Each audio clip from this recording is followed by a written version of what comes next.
Charles de Gaulle was fiercely opposed to British involvement in Europe, yet unbelievably just a decade later she was fighting bitterly to keep Britain out of Europe, fearing London might threaten French dominance of the fledgling IC, and even demand a rewrite of the entirely self-serving common agricultural policy.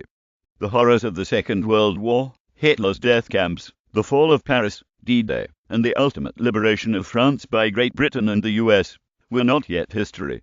They were still real, visceral scars on a divided continent. The Nazi Holocaust loomed large in the consciousness of every European who survived the most vile war mankind had yet devised. And yet, almost unfathomably, just a handful of years after Adolf Hitler doused himself in petrol in a Berlin bunker, France was back in bed with Germany, drawing up trade agreements which would become the IC, later the U. She was simultaneously desperately working behind the scenes to keep Britain out of a European economic bloc which the French wanted to totally dominate. Britain had bankrupted herself to save the French from German invasion, taking on loans from the US which would take lifetimes to pay back. Germany had invaded France twice in a quarter of a century, sparking 2 world wars in 1914 and 1939 in the process, and leaving 2 million French dead.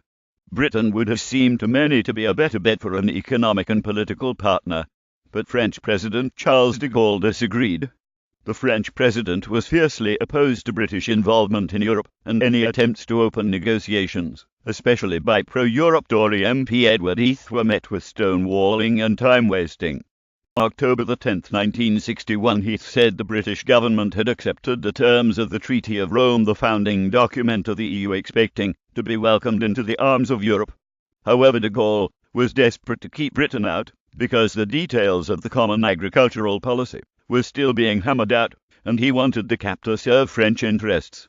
In his book, Edward Heath writer Philip Ziegler said, "If Britain had become a member in mid-1961, it would have been in time to participate in the formulation of the common agricultural policy instead of being confronted with a system largely devised to meet the needs of French farmers." He added the French approached talks with cool hostility and insisted on thrashing out every trade detail on every individual commodity from bananas to kangaroo meat so as to drag out negotiations indefinitely, and said the French rejoiced in this sluggish progress. It was their object to spin matters out so as to ensure that the cap would be operational before matters came to an end. According to Heath's own memoirs, he told Prime Minister Harold Macmillan, there was a genuine fear on de Gaulle's part of admitting Britain as a kind of Trojan horse which would either disrupt the present system or prevent French domination.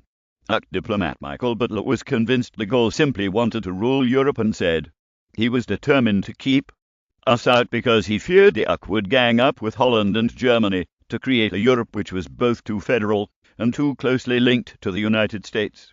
And in January 1963, de Gaulle held an emergency press conference which he stated Britain was socially, economically, and politically unsuitable to be a member of the European community.